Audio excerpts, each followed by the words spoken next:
فليتفضل مشكورا. Terima kasih. Assalamualaikum warahmatullahi wabarakatuh. Alhamdulillah, wassalatu wassalamu ala rasulillah wa ala alihi wa ashabihi wa mawalah. Asyhadu an la ilaha illallah wahdahu la syarika lah wa asyhadu anna Muhammadan abduhu wa rasuluh wa safiyyuhu wa khaliluhu addal amanah wa nasaha al ummah wa jahada fi sabilihi haqqa jihadih.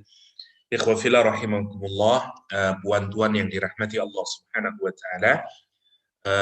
Pertama kali saya mohon maaf, ini terlambat karena nanti ada examination untuk thesis defense, jadi saya harus menguji, jadi harus baca tadi dan bacanya belum selesai. Okay. Anyway, kita mulai dari ayat ke-80 dari surah Ali Imran. Bismillahirrahmanirrahim. وَلَا يَأْمُرَكُمْ أَنْ تَتَّخِذُوا الْمَلَائِكَةَ وَالنَّبِيِّينَ أَرْبَابًا أَيَأْمُرُكُمْ بِالْكُفْرِ بَعْدَ إِذْ أَنْتُمْ مُسْلِمُونَ. Ayat ini cara membacanya ada dua. Yang pertama dengan membaca wala ya'mura, roknya di fathah, wala ya'murakum. Kalau dibaca fathah, maka ayat ke-80 ini merupakan lanjutan dari ayat yang ke-79. Karena yang di ayat 79 Allah SWT menyatakan maka nabi basyarin kemarin ya, maka nabi basyarin ayyutiyahullahu alkitaba wal hikmah wal nubuwah summa yaqulun, kemudian dia berkata summa yaqul linnas kunu ibadan li min dunillah walakin kunu rabbaniyin ila akhirih. Ya.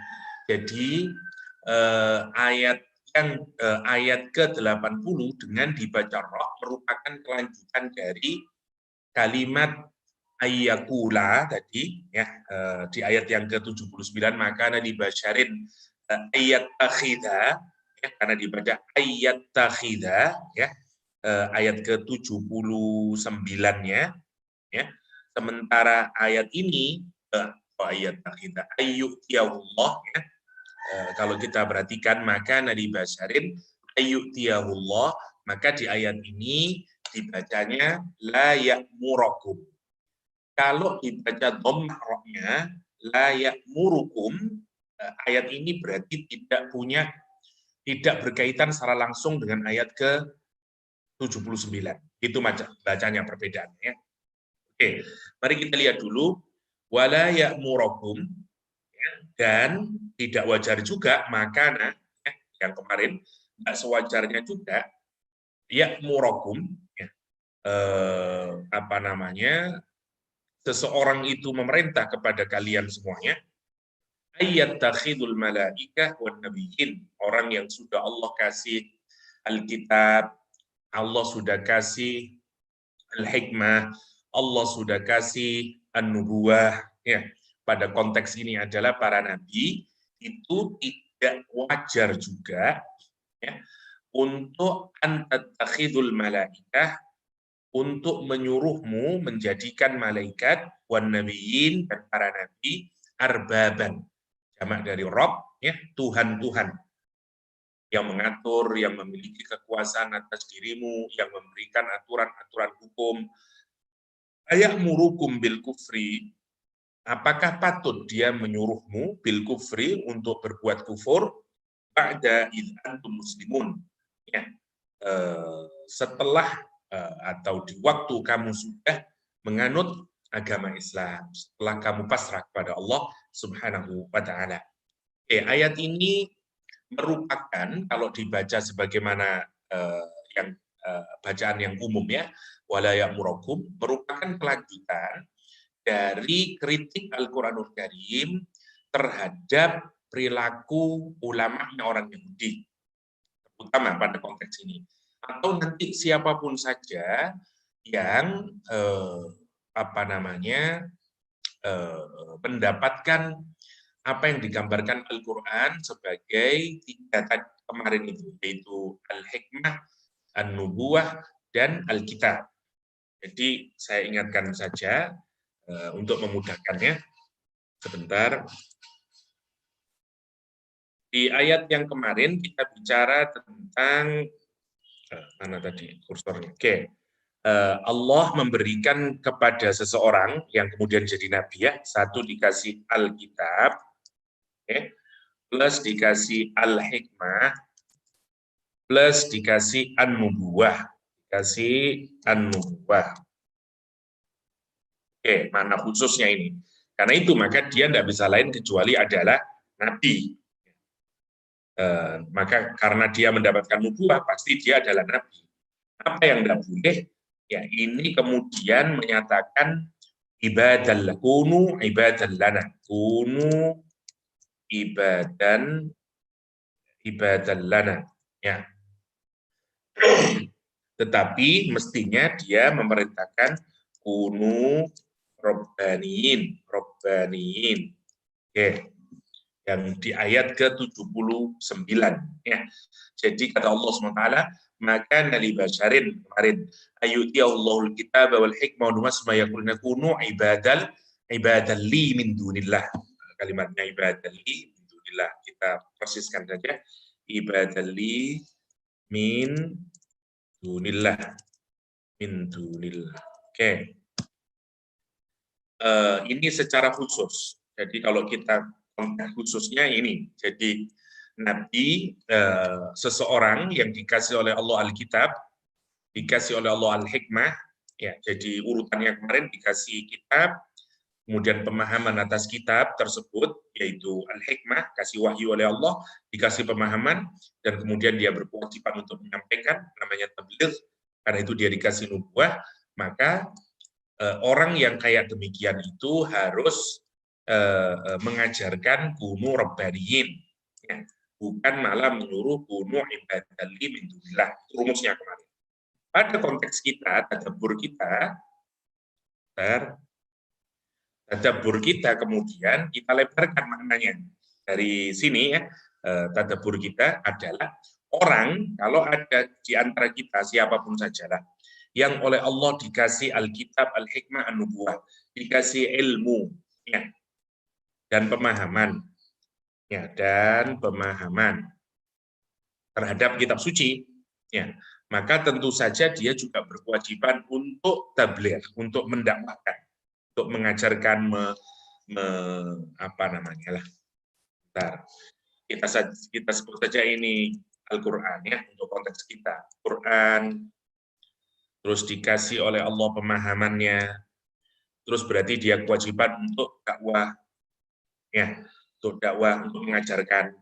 Dan karena itu lihat, orang kalau sudah diberi ini, ya, di masyarakat, oke, saya kasih memudahkan dulu, maka dia akan jadi role model. Karena, oke, sebentar. Oke. Ini konsekuensi, ya, konsekuensi dari orang yang diberikan oleh Allah. Misalnya, dia belajar Al-Quran, terus dia dikasih pemahaman, kasih ilmu, ya, kasih ilmu oleh Allah, dia faham Al-Quran, ya, karena dia terus belajar Al-Quranul Karim. Kemudian ini ilmu, terus ini amal. Jadi kalau saya singkatkan lagi, ini kemudian singkatnya ya, saya jadikan ilmu, terus plus amal. Nah, kalau ada orang yang dalam hidupnya di masyarakat itu punya ilmu dan dia beramal, pasti akan jadi role model di tengah-tengah masyarakat. Itu rumusnya. Sama seperti ini, Nabi tentu saja jadi uswah hasanah ya pada konteks kita. Kita akan jadi role model. Kalau jadi role model, maka kita akan mendapatkan appreciation. Dapat appreciation atau benar enggak? Oke. Appreciation, dapat respect, dan seterusnya. Dari siapa? Dari masyarakat. Nah, penyakitnya kemudian, ini yang kita harus hati-hati. Kalau kita sudah jadi role model, orang melihat kita, sikap kita kemudian menjadi teladan buat orang lain, cara kita, lifestyle kita, kalimat kita, cara hidup kita, semuanya lah. Karena orang melihat kita. Karena kita punya ilmu, dan kita beramal dengan ilmu tersebut. Sama seperti Nabi, Jadi Nabi dikasih Alkitab, hikmah, nubuwah, dia jadi uswah hasanah. Ya, jadi uswah hasanah. Oke, saya kasih di sini. Uswah hasanah. Ya, oke, dia jadi teladan. Dan itu kalau sudah jadi teladan, pastikan kita tidak berubah dari prinsip kunu rabbaniyin. Itu prinsipnya maksudnya. Jadi kalau kita sudah belajar Al-Quran, terus dikasih pemahaman oleh Allah, jangan lupa setiap yang kita pahami itu juga harus ditularkan kepada yang lain dalam bentuk dakwah, mengajarkan. Karena itu ilmu itu nanti harus diamalkan. Ya. Pengamalan ilmu itu kita amalkan pada diri sendiri dan kita ajarkan kepada orang lain. Nah, kita nanti juga akan jadi role model di masyarakat. Pada Rasulullah namanya menjadi uswah hasanah. Ya. Dan kalau sudah jadi uswah hasanah, pasti kita akan dapat appreciation, dapat respect. Ya, dari siapa? Dari masyarakat. Nah, penyakitnya kemudian, ini respect dan masyarakat itu akan melahirkan yang pertama. Orang akan tunduk sama kita. Orang akan patuh sama kita. Karena sedikit sekali appreciation sama respect itu nanti bisa menjadi ibadah. Karena orang akan taat sama kita, nurut sama kita, akan sayang dari kita, dan seterusnya lah. Ya, ini yang harus hati-hati, karena orang bisa lupa, kemudian menjadikan ini dalam hidupnya. Berapa banyak misalnya orang yang famous, orang yang jadi apa namanya lah, trendsetter, dan seterusnya, lah, role model dalam masyarakat, yang kemudian justru melakukan perbuatan yang digambarkan Al-Quran dengan kalimat yang menarik, kunu ibadalli min dunillah. Justru dia memanfaatkan itu.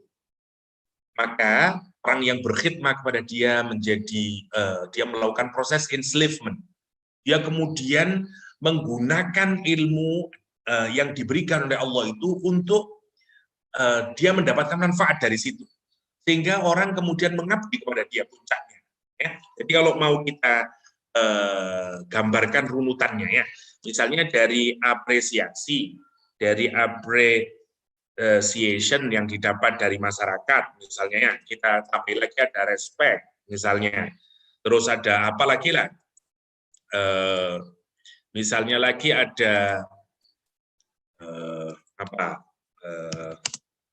ada cinta misalnya. Karena mesti melahirkan gitu, kesenangan orang akhirnya. Dan ini kemudian melahirkan hati-hati, kalau tidak diteruskan ini akan terus masyarakat itu. Nanti akan melahirkan submission, akan melahirkan loyalty, dan seterusnya. Yang ini pada puncaknya nanti bisa membuat, dan ini senang, ini orang bisa menikmati yang memberikan ini, dan dia lupa dengan tujuan awal. Nah, sampai pada puncaknya ini yang disebut Al-Quran menjadi ibadalli min dunillah. Ibadalli min dunillah. Ibadan li min dunillah, kata Al-Quran Karim. Jadi kita yang kemudian memperbudak orang lain, pastinya mengantarkan dia kepada Allah. Jadi harus diingat ya, jadi appreciation kepada kita ini, ya, jadi ini kemudian dia memberikan apresiasi, ngasih respect, ngasih love, ngasih submission, ngasih loyalty, itu mestinya harus kita arahkan ke Allah, bukan kepada diri kita. Jadi kita yang dapat advantage-nya kemudian. Ini yang hati-hati. Karena senang orang mendapatkan apresiasi, dapat respect, dapat tepuk tangan, dan seterusnya. Sehingga karena dia mendapatkan keuntungan itu, maka kemudian pelan-pelan dia lupa. Justru dia menikmati itu. Nah, itu yang digambarkan Al-Quran. Karena itu jangan sampai, ini yang harus hati-hati, tidak wajar kayak begitu itu, tidak layak. Kenapa Al-Quran menyatakan demikian? Karena memang itu bisa terjadi. Bisa terjadi. Ya, Masya Allah kalau kita di seluruh agama, ya, kita tahu misalnya salah satu priest di Amerika yang sangat kaya raya sampai punya private jet dan seterusnya, yang dulu saya dengerin di CNN, kita bisa tahu semuanya berapa dia jadi apa namanya bilioner bahkan atau miliuner, yang menarik kalau kita pikirkan itu. karena dia mendapatkan uang dari jamaah, masyarakatnya sangat cinta sama dia, dan dia justru menggunakan cinta, respect, submission, loyalty dari umatnya itu justru untuk memperkaya dirinya, dan dia menikmati itu. Itu disebut dengan ibadah lillah, poinnya. Nah, kita ini harus ingat, kita ini harus kalau sudah nanti dapat ilmu, mestinya menjadikan menjadikan orang yang kemudian respect sama kita karena ilmu yang diberikan oleh Allah, justru mestinya mengarahkan menjadi apa? Ibadah Allah, gitu. Jangan menjadi ibadah lillah. Nah, caranya bagaimana? Caranya itu robbaniyin. Maka mestinya kalau yang ini tidak boleh, ini yang larangan, ini yang harus kita lakukan. Jadi menarik ayat ini. Yang kedua, kita disuruh menjadi robbaniyin agar kita tidak lupa tujuan kita ini belajar. Kita tidak berhenti belajar. Kalau kayak begini sudah berhenti belajar. Tengoklah hampir semua religious elite, ya. Apalagi misalnya kalau Anda lihat di India misalnya, ya, seperti siapa itu yang Baba, siapa, dia mendapatkan ini semuanya, appreciation, respect, love, submission, dan akhirnya masyarakat itu menjadi ibadah lillah. Saya kira pada tingkat yang mungkin meskipun berbeda, kita juga bisa melihat religious leaders di kalangan umat Islam juga. Dan itu harus hati-hati. Jangan sampai ilmu dan amal yang diberikan oleh Allah kepada kita, misalnya, sehingga kemudian kita jadi role model, malah justru ibadah lillah, indunillah. Contoh paling kecil begini ya. Contoh, misalnya ya, saya memiliki pesantren. Dan kadang-kadang karena respect dari para santri, orang wali murid santri, dan seterusnya kepada kita, kadang-kadang hati-hati kita juga memanfaatkan santri tersebut untuk memenuhi keinginan kita. Padahal itu bukan tugas santri. Misalnya santri disuruh mencuci, santri disuruh untuk memenuhi kebutuhan hidup kita, ya, nyapu, memasakkan, mencuci, dan seterusnya, dan seterusnya. Dan kita tanpa sadar, kita mendapatkan advantage dari situ. Ya, jadi kita harus hati-hati antara mendidik santri untuk berkhidmah, ya, memberikan servis kepada orang lain atas nama kebaikan, atau justru kita yang justru enslavement di situ. Itu yang harus kita hati-hati, karena itu tipis perbedaan. Kita harus hati-hati di situ, ya. Oke, itu bahasan yang kemarin. Nah, di ayat ini merupakan kelanjutannya. Kalau lihat, ini makin hebat lagi, puncaknya kemudian bukan saja ibadah min dunillah, tetapi kemudian kata Al-Quranul Karim, kalimatnya itu menggunakan kalimat wala ya'murukum, dan juga tidak wajar juga nanti orang, karena masyarakat itu memberikan respect dan seterusnya, kemudian kamu jadikan malaikat dan nabi-nabi itu seperti Rob. Seperti Rob.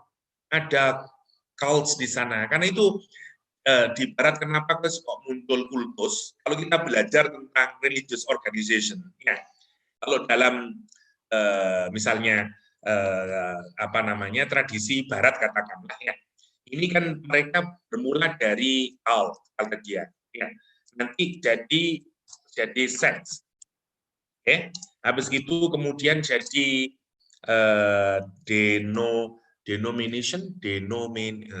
saya lupa denomination apa benar atau enggak tahu saya, mungkin lebih tahu, terus kemudian jadi church kan gitu kalau di barat, ya. Jadi ini perubahan, kalau Anda perhatikan ini sebenarnya sama di alam Islam juga begitu.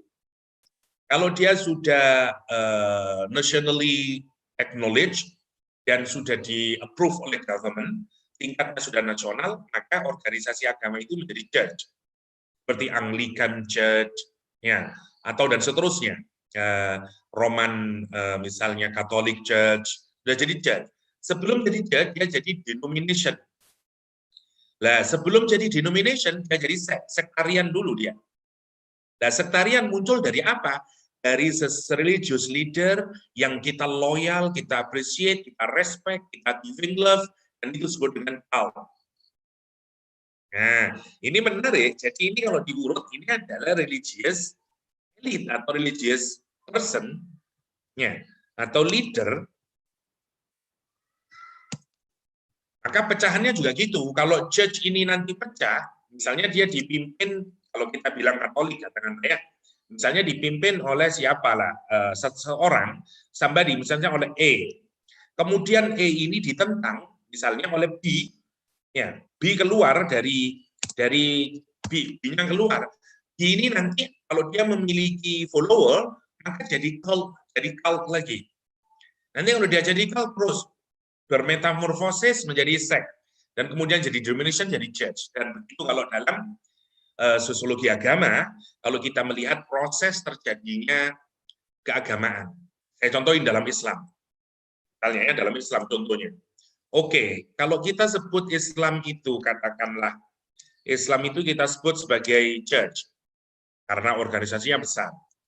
Ada orang namanya Ghulam Ahmad. Oke, Ghulam Ahmad. Satu orang keluar dari church yang besar, namanya Islam. Ya, dia punya cara pandang sendiri dan segala macamnya. Yang menarik, dia punya pendukung.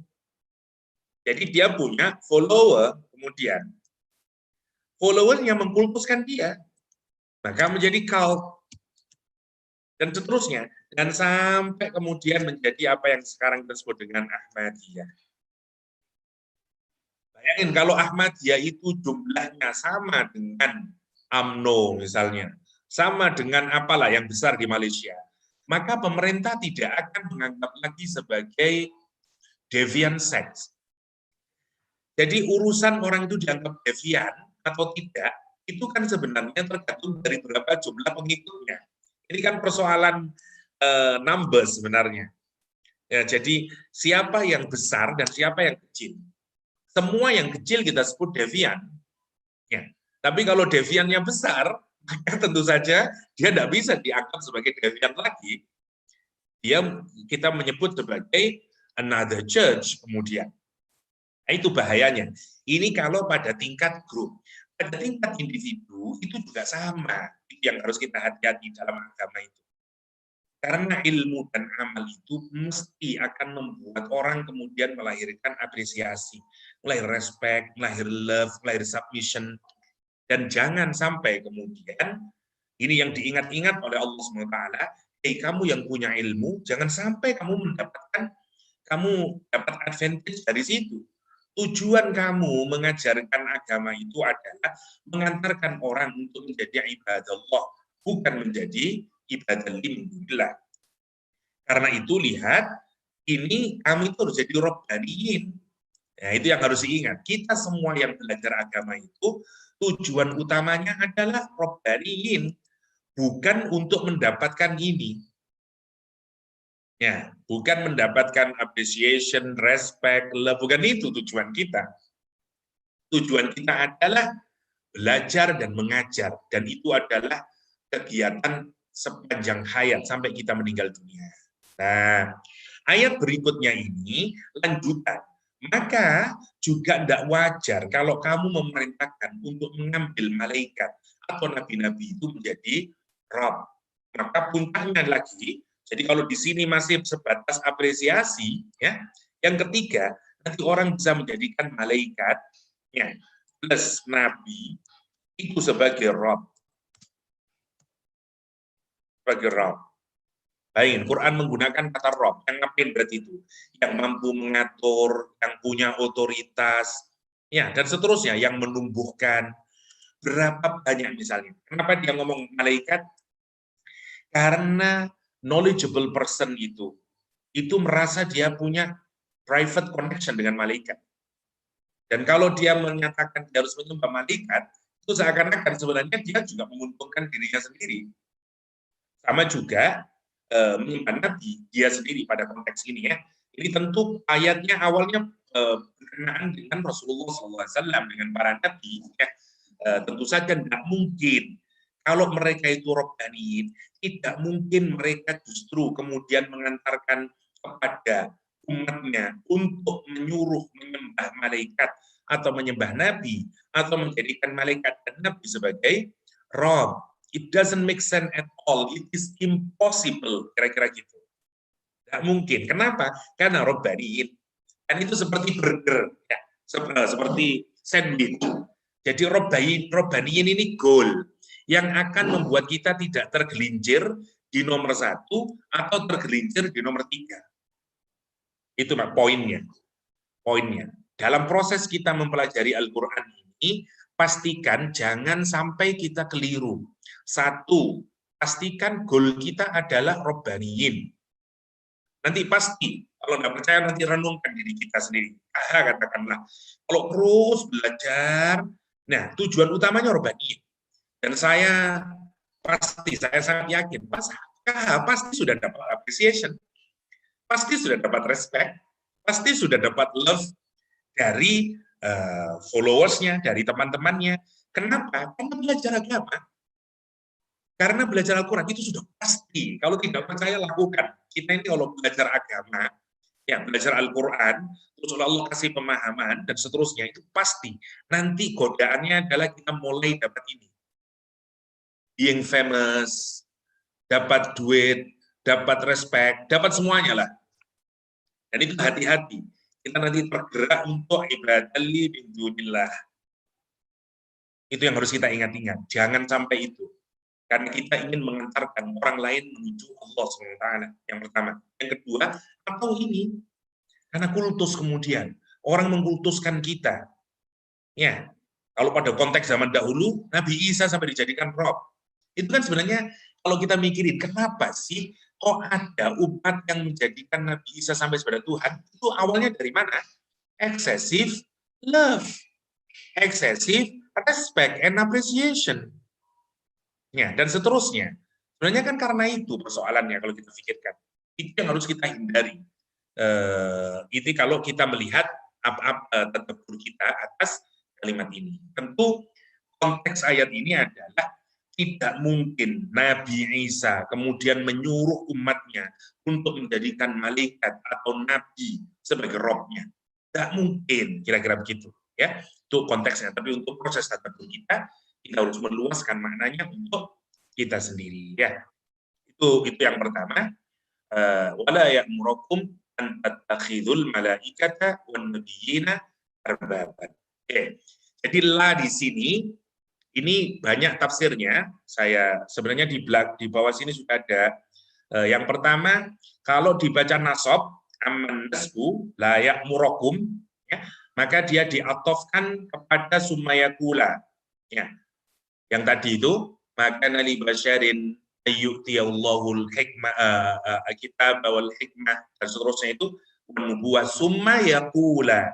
Jadi karena summa yaqula wala ya'murukum. Itu. Jadi dia diatofkan ke sini, dikoneksikan ke sini. Lamnya disebut lam mazid, lam zaidah. Lamnya ini tidak punya makna karena tambahan saja.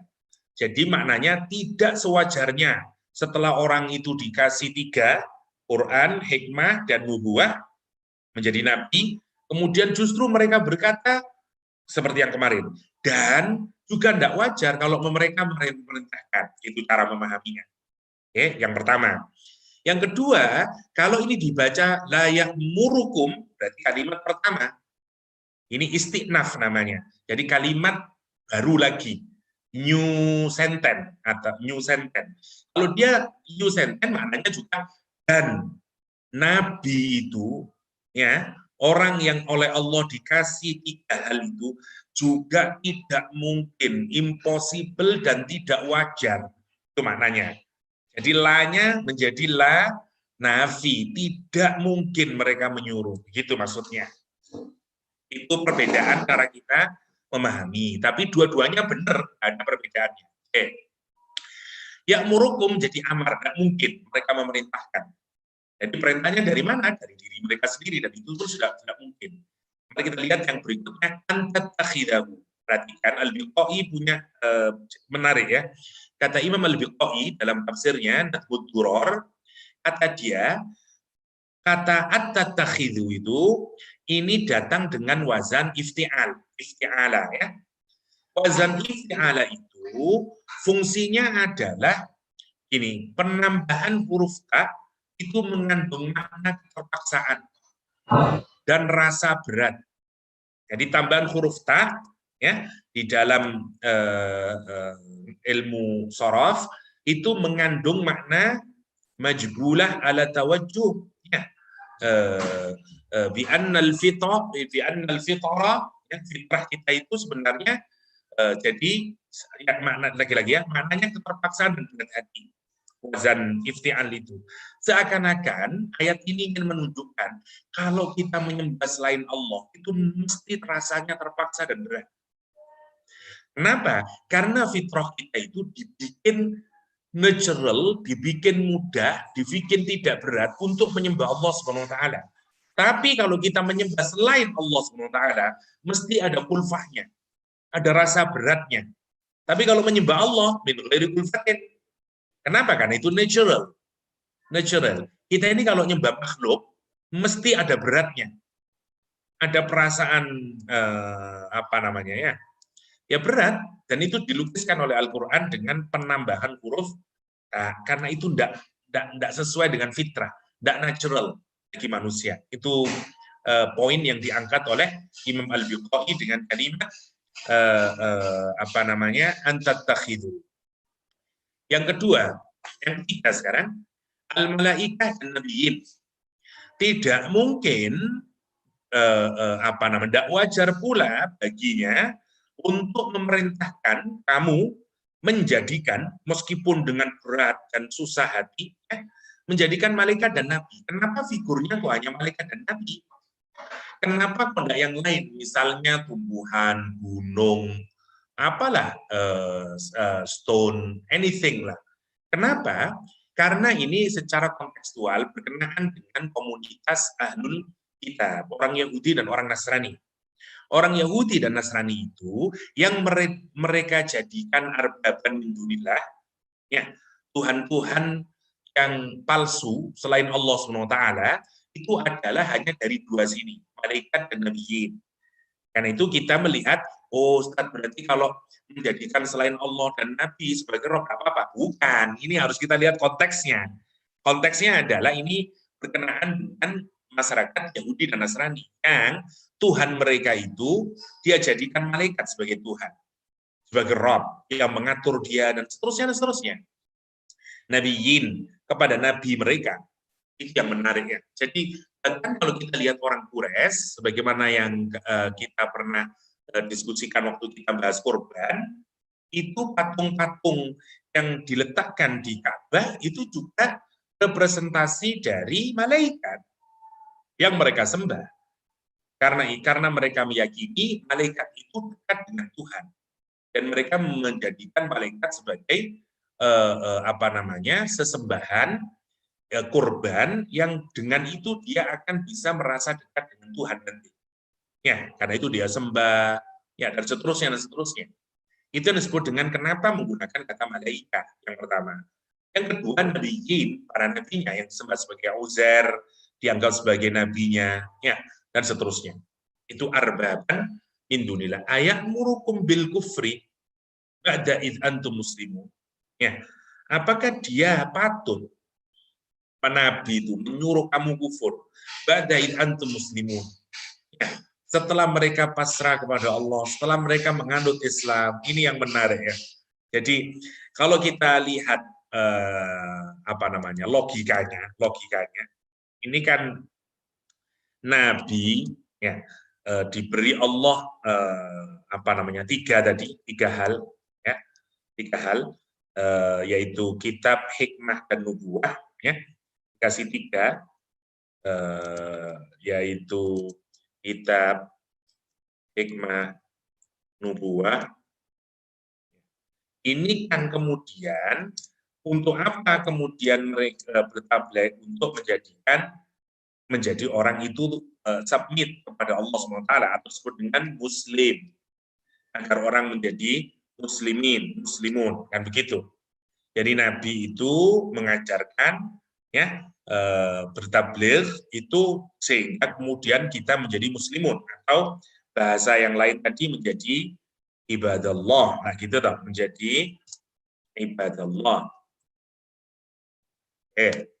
Masa masuk akal bahwa setelah Anda Muslim, kemudian justru Anda diminta menjadi orang kufur, menjadi kafirun. Nah, ini tidak mungkin, tidak make sense gitu maksudnya. Lawang tujuan Nabi itu adalah agar kalian pasrah kepada Allah SWT dan hanya kemudian mengabdi kepada Allah SWT. Bagaimana mungkin setelah Anda menjadi orang Muslim, kemudian kafir lagi, yaitu dengan menjadikan malaikat plus nabi atau nabi, ya, itu menjadi arbab, menjadi rob. Tidak mungkin, dan itu artinya kekufuran. Jadi tidak mungkin, kalau misi nabi itu mengantarkan orang kepada Muslim, maka tidak mungkin, itu doesn't make sense. Karena kalau ini menjadikan rob, berarti orang tidak Muslim. Berarti tidak muslimun. Nah, maka bertentangan dengan rumusnya itu. Dengan rumusnya sejak dari awal sudah bertentangan. Karena Nabi bertugas untuk mengantarkan menjadi ibadah Allah. Ya, prosesnya adalah robbaniin. Nah, begitu loh. Robbaniin nanti karena proses yang mengajar dan belajar terus itu disebut oleh Al-Quran dengan robbaniin. Kalau sudah robbaniin, mengantarkan orang lain menjadi muslimin, hasilnya. Hasil dakwahnya itu melahirkan muslimin atau ibadallah. Nah, sekarang masa kalau sudah jadi muslim atau jadi ibadallah, kemudian diperintah untuk menjadi kafir dengan cara menyediakan malaikat dan nabi menjadi rob, tidak mungkin. Itu kritik Al-Quran. Ya. Jadi secara kontekstual ini kritik terhadap masyarakat Kristen dan masyarakat Yahudi yang menjadikan Nabi Isa, menjadikan Nabi Uzair sebagai robnya, dan juga terhadap masyarakat Quraisy yang menjadikan malaikat-malaikat itu disimbolkan dengan patung dan mereka juga sembah, ya, dan mereka merasa malaikat yang mengatur nanti. Ya, jadi mereka bahkan menyembah itu sama seperti kalau kita renungkin ya, kenapa mereka menyembah Siwa, menyembah Brahma, menyembah dan seterusnya, karena itu dia malaikat itu yang dia rasa nanti jadi roh. Ada Tuhan yang ada dewa ini, malaikat ini yang bagian ngasih hujan, malaikat ini yang bagian ngasih ini. Itu namanya arbab min dunillah. Sama saja ya. Itu poinnya di ayat yang ke-80, di ayat yang ke-80. Oke. Kita lanjutkan, yang ini sudah saya baca, sama saja sebenarnya penjelasan saya semuanya tadi ada di sini. Ya. Seperti terakhir ini, innama khassal malaika wan nabi bidzikri li'anna alladziina fusifu min ahlil kitab. Kenapa kok hanya dikhususkan menyebut malaikat dan para nabi? Kenapa? Karena yang disifati hanyalah ahli kitab, karena mereka yang menyembah keduanya itu. Ya, sesuai konteks saja sebenarnya. Oke. Terus jadi hamzahnya ini ayat murukum itu namanya istifham ingkari.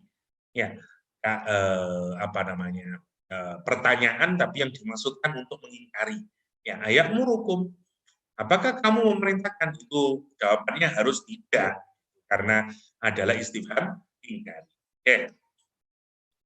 Nah, di ayat ini menarik. Ini Imam Razi kemudian menjelaskan bahwa misalnya ya, karena ada kalimat ini pada antum muslimun. Ya, setelah orang-orang itu pasrah atau menjadi muslim sudah.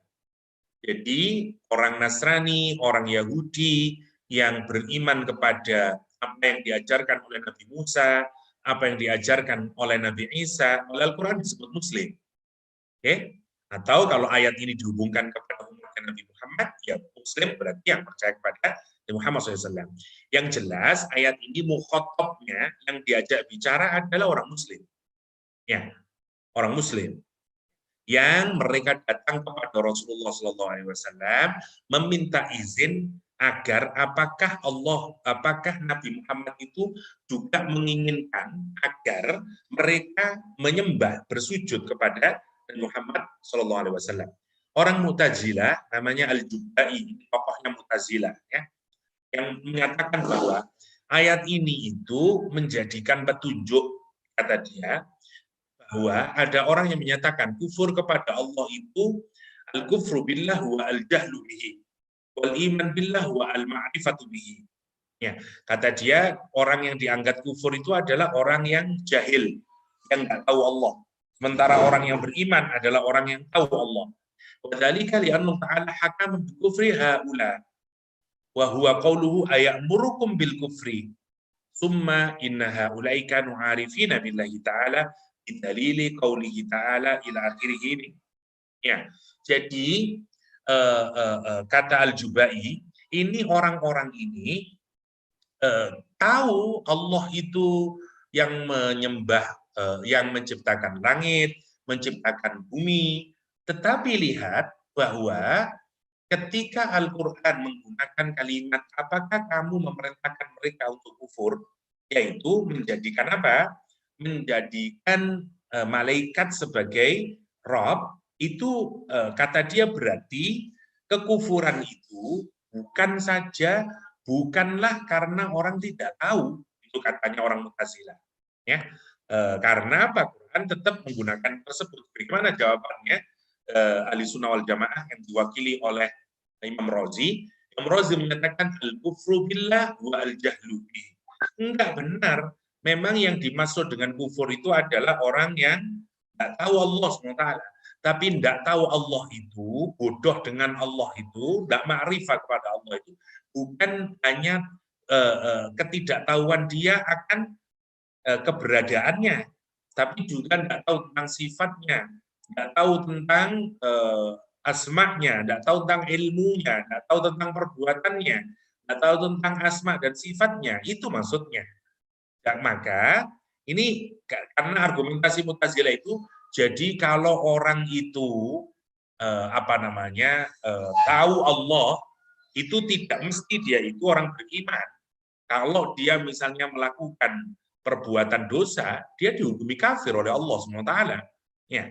Kalau dia melakukan perbuatan syirik, misalnya menjadikan malaikat sebagai Tuhan, dia dihukumi sebagai orang kufur. Jadi dia menentang kalimat bahwa orang kufur adalah orang yang jahil kepada Allah, orang beriman adalah orang yang makrifat kepada Allah. Ini jawabannya Ar-Razi, menurut saya menarik ya. Jadi itu kritik dari Imam Ar-Razi. Waqtarana taswir ma'al hulu fi ta'zim surat ta'abbud intaha. Ini Ibnu Ashur menyatakan, kenapa Al-Quran menyatakan di ayat ini menjadikan malaikat dan nabi sebagai Rabb? Ini karena Al-Quran ingin menggambarkan hulunya orang Nasrani dan orang Yahudi, orang-orang Quraisy saat itu, yang dalam beragama mereka hulu, keterlaluan, ekstrim, sampai mereka menjadikan nabi dan malaikatnya itu bukan lagi takdim, ya, tapi sudah ta'abbud, sudah melakukan penyembahan, seakan-akan seperti seperti idol worshippers kemudian, ya. Itu sebagai tambahan. Ini sudah ini. Oke, kita lanjutin satu ayat lagi insyaallah. Wa idz akhadallahu mitsaqan nabiyyina lama ataitukum min kitabin wa hikmatin summa ja'akum rasulun musaddiqun lima ma'akum la tu'minunna bihi wa la tansurunnah qala aqrartum wa akhadtum ala dzalikum isri qalu aqrarna qala fashhadu wa ana ma'akum minasyahidin. Oke. Ini kemudian Allah menunjukkan lagi sekarang jadi klaim mereka. Jadi kan kalau kita tanya sama orang Yahudi dan Nasrani, ini mereka anggap itu ajaran agamanya. Oke, lihat ya. Kita lihat poinnya, kita ambil contoh aja orang Nasrani lah. Oke, kita lihat keyakinan orang Katolik. Orang Katolik misalnya, dan orang Kristen ya. Misalnya ya. Ini mereka meyakini bahwa misalnya Jesus is Son of God itu dia anggap ajaran dari nabinya. Satu, dia adalah ajaran Nabi Isa, ajaran dalam Bible, dalam Injil. Oke. Jadi bukan dia. yang bikin ajaran tersebut. Ya, ini penting karena nanti Al-Quran gambarannya sama dengan apa yang kita kalau melihat wataknya orang Nasrani hari ini. Ya, jadi mereka itu menyatakan bahwa kami menyembah menjadikan Nabi Isa itu sebagai anak Tuhan itu bukan karena kami sendiri, enggak, memang ajarannya begitu di dalam Injil, itu poinnya. Yang nanti dibuktikan salah oleh Ahmadiyyah misalnya, dan seterusnya ya. Tapi keyakinan orang Katolik dan orang Kristen itu begitu. Nah, Quran kemudian menyatakan kesalahan itu tadi ya pakai rasionalitas dulu, pakai reasoning dulu yang tadi, tidak mungkin dan tidak wajar, it's impossible. Orang yang mengajak kepada menjadi slave of Allah, kemudian kok menjadi slave of itu, tidak masuk akal. Tidak masuk akal. Itu cara Al-Quran membungkam teologi mereka sebenarnya. Ya, jadi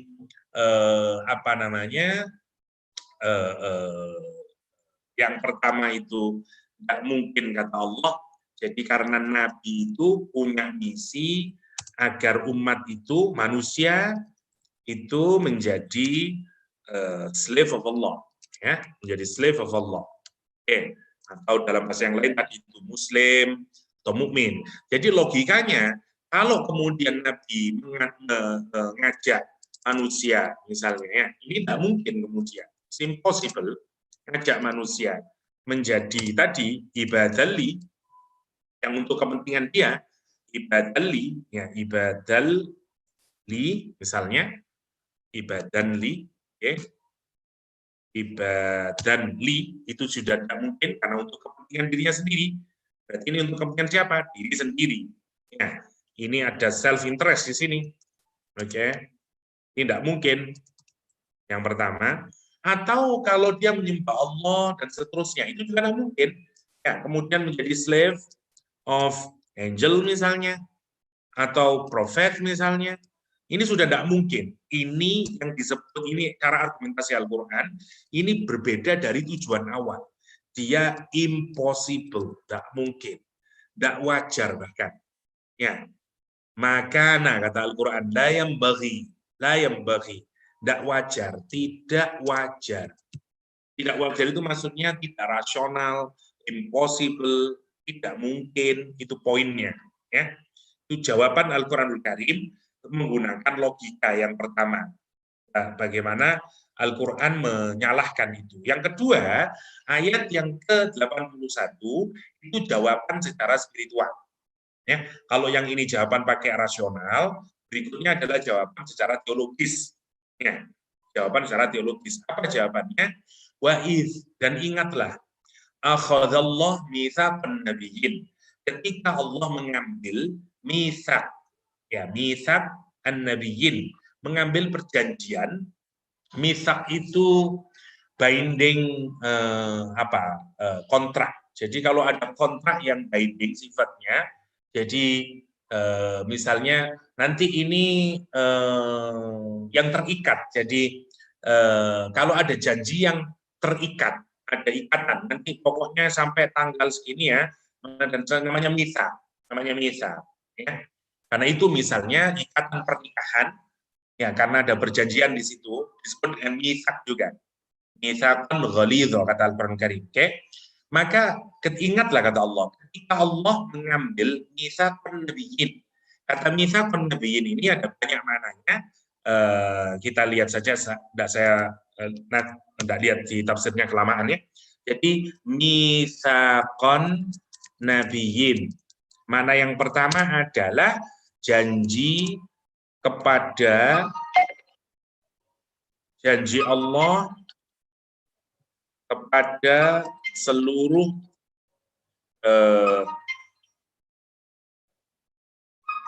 sebentar ya, ada telepon. Assalamualaikum. Nggih, Bu. Nggih, Prof. Saya di rumah. Nggih. Bu. Nggih. Nggih. Nggih.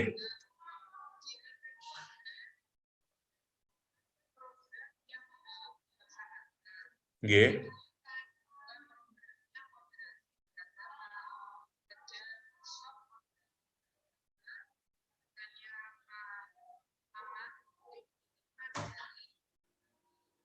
Nggih.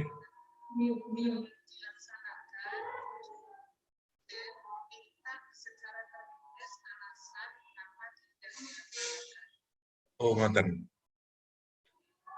Niku program di bawah Pak Fadil.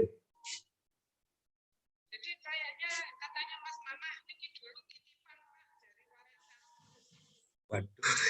Nggih.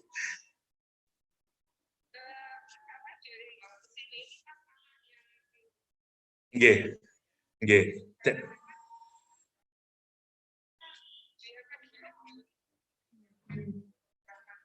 Nggih, nggih, nggih. Nggih. Nggih. Jadi yang saya harus lakukan apa mangke saya diskusi kalau Pak Fadil kesana kita kerjakan berdua, Bu. Nggih. Nggih, nggih Mas Mama, ngapunten.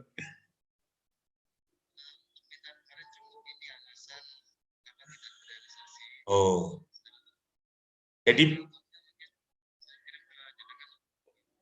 nggih Mas Mama.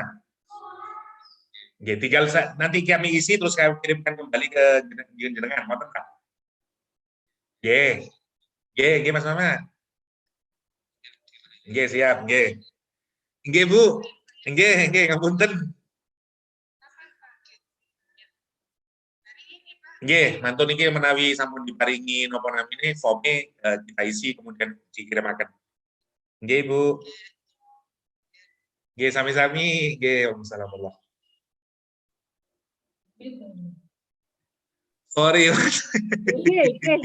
Nggih, Dokter. Aduh. Sorry, Kak. Jadi ada irjen pemeriksaan dari Jakarta. Dan ini pekerjaan teman saya, tapi teman saya nggak ada. Jadi saya disuruh mengerjakan. Ada. Oke, kita lanjutin sedikit lagi. Jadi misakon nabiin yang pertama, janji Allah antara, saya sebutkan dulu, antara para nabi, para ambia, gini, ambia untuk saling mendukung atau saling mengkonfirmasi, saling mengafirmasi. Oke. Satu sama lain. Oke, yang pertama. Yang kedua, ambia ini mengafirmasi Nabi Muhammad SAW. Yang ketiga, janji umatnya Nabi untuk afirmasi Nabi Muhammad. Oke, Nabi Muhammad. Oke, jadi ada tiga. Mana makna yang paling kuat? 1 dan 2. Yang ketiga ini yang paling lemah. Tapi boleh-boleh saja ada 3 makna dari mitsaqon nabiyyin atau janji yang disebut Allah mitsaqon nabiyyin. Kalau kita terjemah secara literal, mitsaq janji, nabiyyin nabi. Janji yang mengikat para nabi sebenarnya kalau kita pikirkan. Nah, apa janjinya? Kalau kita perhatikan, yang pertama kalau kita tafsiri ini ambia yang saling mendukung. Jadi Allah pernah membuat perjanjian kepada semua para ambia, semua nabi. Kalau kita menyatakan nabi itu ada katakanlah 300.000, ya, yang nabi dan rasul ada 124.000. Jadi dulu nggak tahu kapan, kita nggak tahu, ada perjanjian antara Allah dan para ambia untuk saling mengafirmasi satu sama lain. Maksudnya saling mengafirmasi itu jadi misalnya Nabi Adam itu nanti akan mengafirmasi bahwa akan ada nabi berikutnya yaitu Nabi Nuh. Dan Nabi Nuh akan mengafirmasi bahwa dulu ada nabi namanya Nabi Adam dan seterusnya. Nabi Nuh akan mengafirmasi nabi berikutnya dan seterusnya. Artinya Nabi Musa akan support dan mengafirmasi nabi kemunculan Nabi Isa juga akan membenarkan dan mengafirmasi Nabi Musa alaihissalam berikutnya sampai kepada Nabi Muhammad Shallallahu Alaihi Wasallam. Dan itu yang disebut dengan misaqon nabiyyin yang pertama. Yang kedua, misaqon nabiyyin itu semua nabi itu selain Nabi Muhammad sebenarnya semuanya mengafirmasi kedatangan nabi terakhir Nabi Muhammad SAW sejak Nabi Adam alaihissalam. Jadi Nabi Adam pun sudah mengafirmasi kemunculan Nabi Muhammad SAW. Nabi Nuh sampai Nabi Isa alaihissalam. Itu pula yang kalau kita pikirkan, kenapa ketika Nabi Adam alaihissalam, kalau kita baca misalnya hadis tentang Isra Mi'raj, ketika Nabi memohon untuk mohon untuk bisa dibukakan pintu langit itu, langit pertama di mana ada Nabi Adam alaihissalam, ketika ditanyain saya Jibril dan siapa kamu? Ya, jawab malaikat Jibril, saya dan Nabi Muhammad. Jawab Nabi Adam, oh, apakah dia sudah diutus? Ya, untuk menunjukkan bahwa Nabi Adam sudah tahu. Demikian juga nabi-nabi yang lain. Itu yang kedua. Jadi semua nabi mengafirmasi. Jadi ayat ini diturunkan untuk apa? Kritik tajam terutama terhadap ahli kitab, orang Yahudi.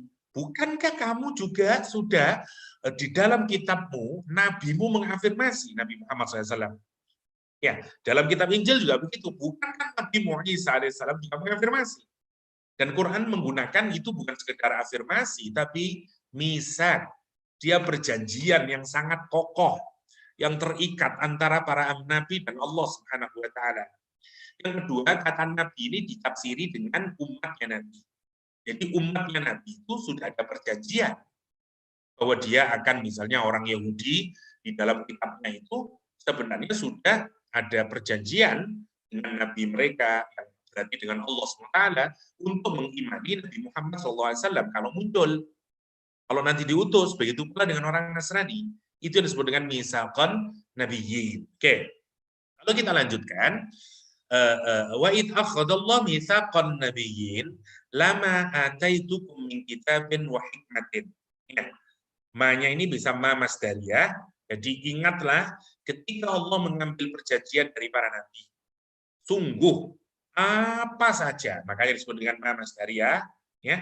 Apa saja yang aku berikan kepadamu berupa kitab dan hikmah. Berarti dikasih apa? Dikasih kitab sama hikmah. Kitab bisa dirujukkan kepada semua nabi, dikasih wahyu dan pemahamannya. Ada juga yang menafsiri hikmah itu implementasi dari kitab. Ya. Misalnya Nabi Musa dikasih Taurat dan bagaimana menjalankan Taurat, pemahamannya terhadap kitab Taurat. Demikian juga Nabi Isa alaihissalam. Ya. Jadi ingatlah ketika Allah mengambil perjanjian kepada para nabi, ya, apa saja yang Allah berikan kepadamu berupa kitab dan hikmah. Kemudian kata Allah,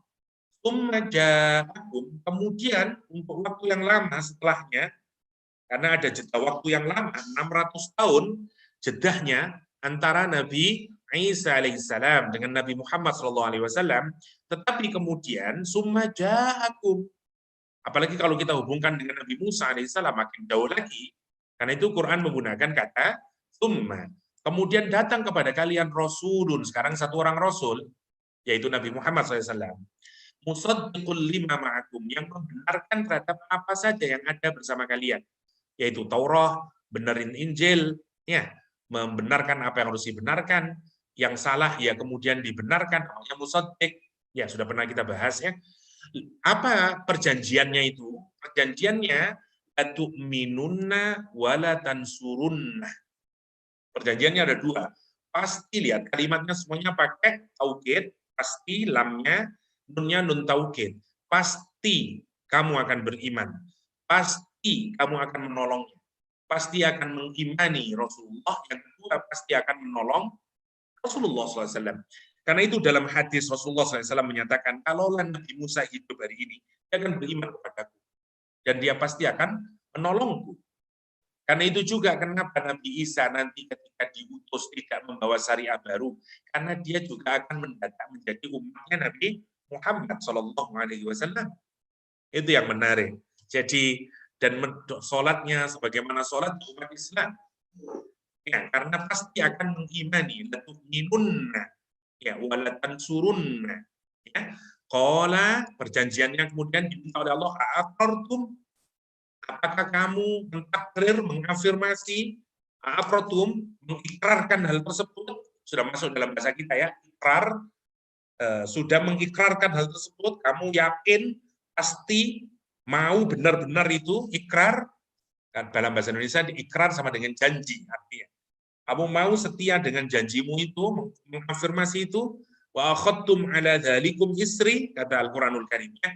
Menarik kalau kita pikirkan. Setelah kemudian Allah Subhanahu wa taala memberi para nabi itu kitab dan hikmah, kemudian perjanjiannya adalah mereka akan sungguh-sungguh beriman dan menolong. Allah bertanya, apakah kamu mengakui, berikrar dan menerima perjanjianku terhadap yang demikian itu? Apa mereka menjawab? Qalu, mereka menjawab aqrarna. Qala fashhadu wa ana ma'akum minasyahidin. Saksikanlah aku bersama kalian semuanya minasyahidin. Ya, terhadap kalian semuanya minasyahidin. Masya Allah ya. Masya Allah. Ini perjanjian yang sebenarnya juga sudah ada di dalam baik kitab Taurat dan Injil. Jadi ini adalah alasan teologisnya. Alasan teologisnya. Jadi yang di atas menarik ya, Quran itu menyuruh kita untuk menggunakan dua pendekatan, rasional dan nakliyah dan akliyah. Kalau yang dari nakliyah adalah itu sudah ada ketentuannya dalam kitab Taurat dan dalam kitab Injil. Pakai logikanya adalah memang masuk akal kalau seseorang yang mengantarkanmu untuk menyembah Allah, kemudian mengajak kamu menyembah orang, menyembah selain Allah. Tidak make sense itu, kira-kira begitu. Maka satu menggunakan dalil logis atau dalil rational thinking yang pertama, yang kedua menggunakan dalil teologis yang ada di dalam kitab suci mereka, kitab suci mereka. Itu yang disebut dengan qalu aqrarna fasyhadu, saya singkatkannya. Nanti lebih detail mungkin bisa dibaca di ya, mungkin ada waktu masih sedikit, kita lihat saja sedikit ya. Yang pertama adalah mitsaqun nabiyyin ayakhudhu ala qaumihim bitasdiqi Muhammad. Ya, jadi ini tadi ya membenarkan kerasulan Nabi Muhammad Shallallahu Alaihi Wasallam. Ya, jadi janji yang diambil oleh kaumnya para anbiya itu, ya, dari semuanya, termasuk Nabi Musa telah memberikan perjanjian nanti kalau misalnya ada Nabi Muhammad muncul, berimanlah kepada Nabi Muhammad. Nabi Isa juga begitu kepada kaumnya. Kalau nanti Nabi Muhammad muncul, berimanlah kepada Nabi Muhammad. Itu namanya mitsaqun nabiyyin. Ini pendapatnya Sayyidina Ali, Mu'abbas, Qatadah, Suddi. Yang kedua, mitsaqahum liyu'minunna bil akhirah, akan beriman dengan hari akhir. Ya, ini pendapatnya Tawus. Ya. Ini tidak ada yang penting lagi. Lima makum, ini Taurat wal Injil. Al-israr, maksudnya isri tadi, al-isru, isri, dari kata al-isru, namanya al-ahdu. Qabiltum ala dzalika ahdi. Ya, akhadtum alal muttabi'ina lakum ahdi. Namanya ahdun, janji ya. Isrun, al-isru sama dengan janji. Oke.